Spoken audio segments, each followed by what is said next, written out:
Chapter 11। लेकिन मोहन इतनी जल्दी हार नहीं मानने वाला था। उसने उसे पर चिल्लाते हुए कहा, ठीक है, मार दो मुझे, तुम वापस जेल चली जाओगी और तुम्हारी दादी फिर से अकेली रह जाएगी। ये सुनकर सिया का तो सच में मन कर रहा था कि इसे मार ही डालें।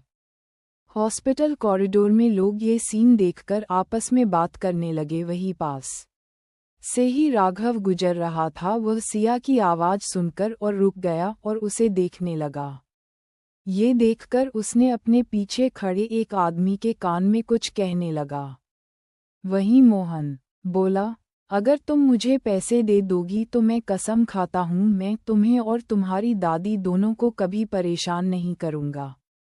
और अगर तुमने नहीं दिए तो ये बात तो तुम भी जानती हो, तुम अपनी दादी के पास हर समय तो नहीं रह सकती। जब तुम यहाँ से जाओगी तो मैं उनके साथ कुछ भी कर सकता हूँ। ये सुनकर सिया के हाथ की मुट्ठी बन गई। वह कुछ बोलने वाली थी, तभी पीछे से एक आवाज़ आई, अभी अभी तुमने जो कुछ कहा है मैंने वह सब रिकॉर्ड कर लिया है। ये सुनकर मोहन अपनी जगह जम गया। उसके चेहरे पर डर दिखाई देने लगा। तभी वह आदमी फिर से बोला, तुम्हें एक्सटॉर्शन और ब्लैकमेलिंग के जुर्म में जेल जाना पड़ेगा। मैं पुलिस को कॉल कर दिया है, पुलिस किसी भी समय आता ही होगी। यह कहते हुए राघव अपना फ़ोन लेकर उसे दिखाते हुए सिया और मोहन की तरफ बढ़ते लगा। राघव को देखकर सिया सरप्राइज हो गई। पुलिस? मोहन ने खुद से बड़बड़ाते हुए कहा, नहीं, मैं इसका बाप हूँ, मैं इसे ब्लैकमेल कैसे कर सकता हूँ? मैं तो बस कुछ पैसे मांग रहा था। अब ये पड़ी हो गई है तो इसका फर्ज बनता है हमारा ख्याल रखना। तभी राघव बोला, जहाँ तक मैं जानता हूँ ये तो मिस मल्होत्रा है ना? मैं तो उनके पिता को भी जानता हूँ, लेकिन वह तुम तो नहीं हो। ये सुनकर मोहन कुछ समझ नहीं आ रहा था कि वह आगे क्या बोले। उसने कहा, मैंने इसे बचपन से पाला है, मैं इसका एडॉप्टिव फादर हूँ। अगर मैंने कुछ पैसे मांग लिए तो इसमें क्या गलत कर दिया?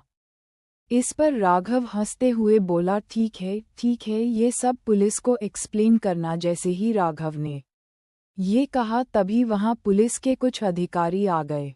वो वहाँ आते हुए बोला, हमें किसने यहाँ बुलाया है? जिस प्रकार आगे आते हुए बोला, मैंने बुलाया है, मेरे पास एक एक्सटॉर्शन और ब्लैकमेलिंग की रिकॉर्डिंग है। ये कहते हुए उसने पुलिस ऑफिसर को वह रिकॉर्डिंग दिखा दी। पुलिस ऑफिसर ने रिकॉर्डिंग देखकर मोहन को तुरंत अरेस्ट कर लिया। क्योंकि राघव ने कंप्लेंट की थी तो उसे भी पुलिस को सबूत देने और फर्दर इंक्वायरी के लिए साथ जाना था। वह जाने लगा तभी सिया ने उसे रोका और कहा, आपने मेरी हेल्प क्यों की? जिस पर राघव कुछ सेकंड सोते हुए बोला, क्योंकि मैं तुम्हें लैब प्रोवाइड करवाने में हेल्प नहीं कर पाया। वह इतना तो सिया को जान गया था कि सिया ने अब तक लैब का इंतजाम कर लिया होगा। वैसे तो राघव कभी किसी के पर्सनल मैटर में इन्वॉल्व नहीं होता था, लेकिन आज जब सिया को उसने अकेले मोहन से लड़ते हुए देखा तो उससे रुक नहीं गया और वह तुरंत उसकी हेल्प करने के लिए आगे आ गया। धीमी मगर शांत आवाज में कहा, थैंक यू मिस्टर शेखावत।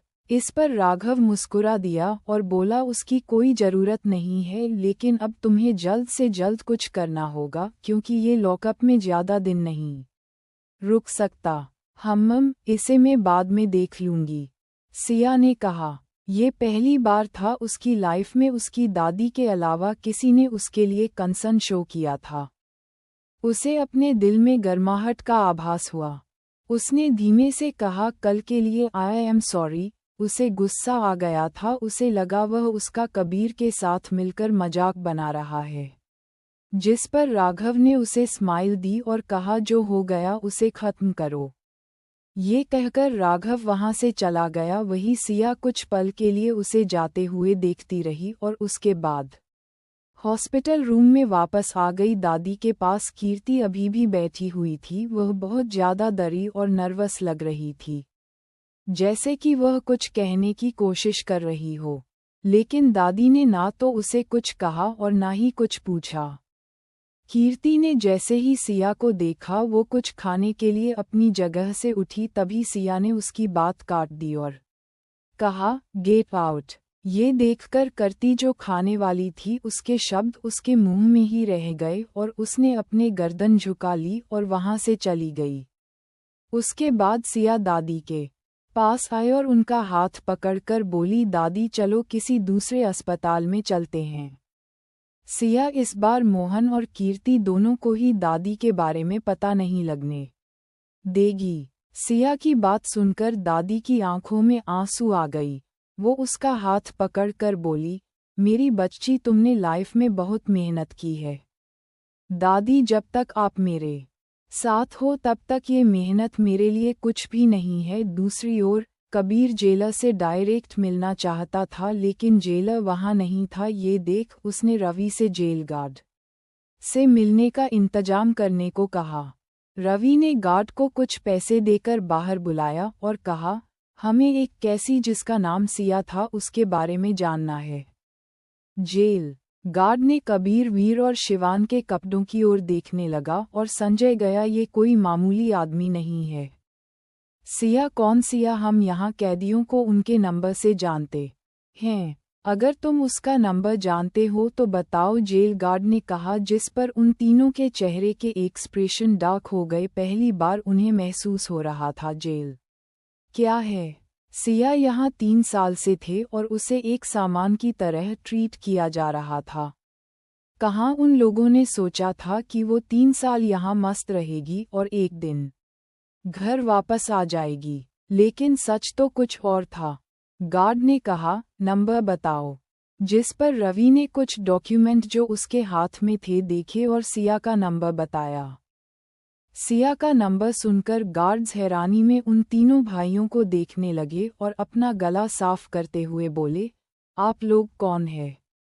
जिस पर शिवान ने कहा, हम उसके भाई हैं।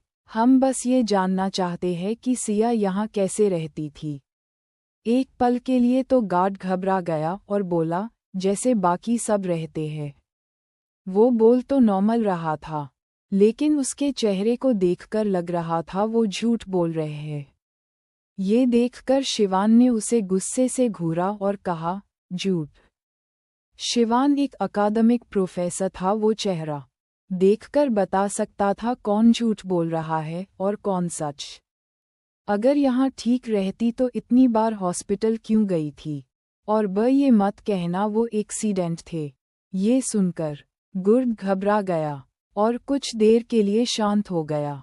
फिर एक गहरी सांस लेते हुए बोला, अरे साहब, अब गड़े मुर्दे खोदने से क्या फ़ायदा? तुम्हारा मतलब क्या है? वीर उसे घूरते हुए बोला, हम उसकी फैमिली है, हमें जानने का पूरा हक है।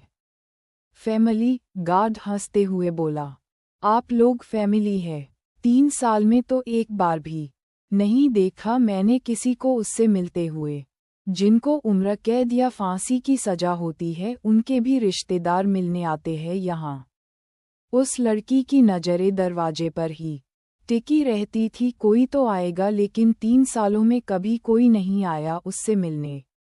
और अब जब वो बाहर तब आए हैं आप लोग। ऐसे भाई है आप? उस गार्ड के शब्द तीर की तरह उन तीनों के जहान में चुभ रहे थे। तभी कबीर ने एक नोटों की गड्डी निकलकर गार्ड के हाथ में रख दी और कहा, हम यहाँ तुम्हें परेशान करने नहीं आए, बल्कि सच जानने आए हैं। तुम हमें सच बताओ, हम तुमसे वादा करते हैं तुम्हारे लिए कोई प्रॉब्लम नहीं होगी।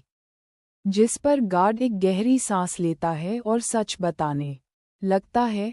उसे लड़की को यहाँ हमेशा कोई ना कोई परेशान किया करता था, यहाँ तक कि उसके साथी तक उसे कभी कोई विकसित करने नहीं आया। इसलिए उस लड़की को अनाथ समझकर हर कोई टारगेट करता था। कुछ लोग उसे जानबूझकर परेशान किया करते थे और बहुत मारा करते थे, यहाँ तक कि एक बार उसका हाथ भी तोड़ दिया था। उसकी गर्दन की हड्डी भी फ्रैक्चर कर दी थी। ये सुनकर कबीर की मुट्ठी बंद हो गई और उसकी आंखों में तूफान उमड़ने लगा।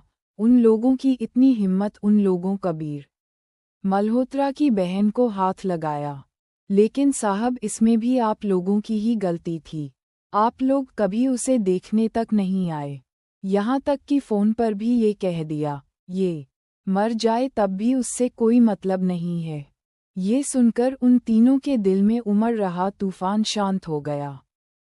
कबीर ने सिगरेट निकली और उसका का लेते हुए एक और गड्डी उसके हाथ में रखते हुए बोला, मुझे उन लोगों के नाम जानने हैं जिन लोगों ने सिया को परेशान किया था, और साथ ही साथ वह सब भी जानना है जो कुछ भी सिया के साथ जेल के अंदर हुआ। ये सुनकर गार्ड्स के चेहरे के रंग उड़ गए।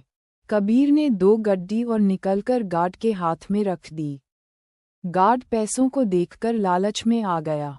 उसने एक लंबी छुट्टी के बाद फाइनली बोलना शुरू किया, साहब उस लड़की के साथ ही शुरुआत में उसे बाथरूम में लॉक करके रखते थे। साथ ही जिस आग की आप बात कर रहे थे वो उस समय उसी जेल में बंद थी जिसमें आग लगी थी, जिस कारण वो वहां से बाहर नहीं निकल सकी और उस धुएं के कारण उसका गला भी खराब हो गया। फिर भी उस लड़की को यहाँ जानवरों के तरह हर दिन मारा पीटा जाता था। जैसे जैसे वह गार्ड बोल रहा था वो तीनों भाइयों के चेहरे के एक्सप्रेशन डार्क होते जा रहे थे।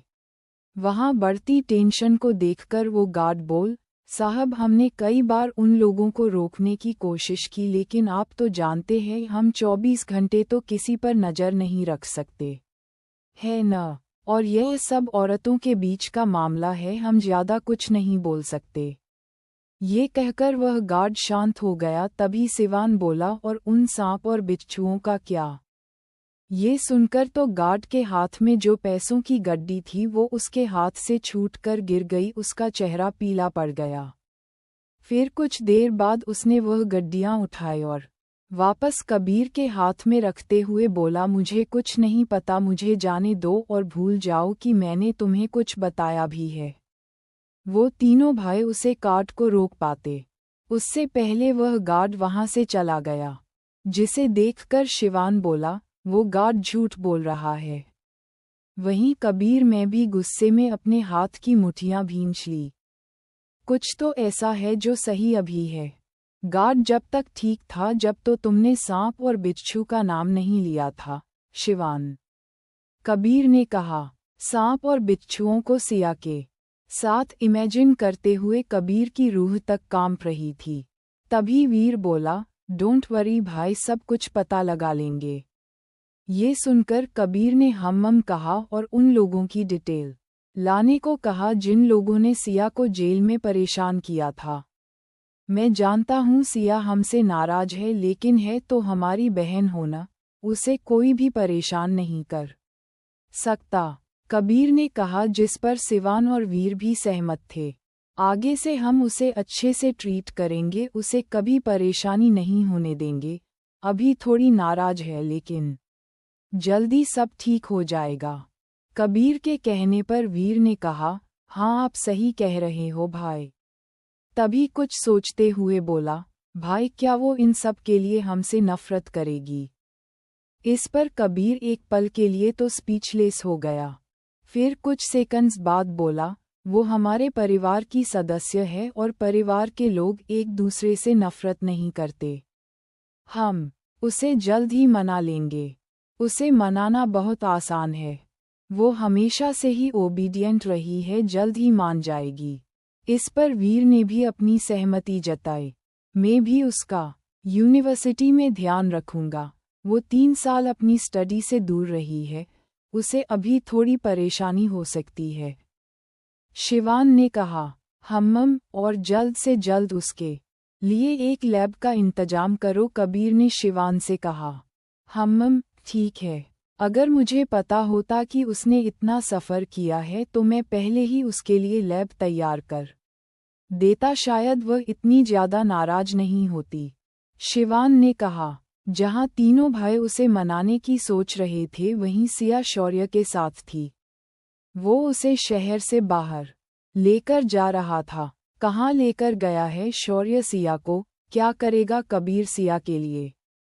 जानने के लिए सुनते रहिएगा अगला चैप्टर, और मेरे चैनल को लाइक, शेयर और सब्सक्राइब करना न भूले और कमेंट करके बताइए मेरी स्टोरी आप लोगों को कैसी लगी।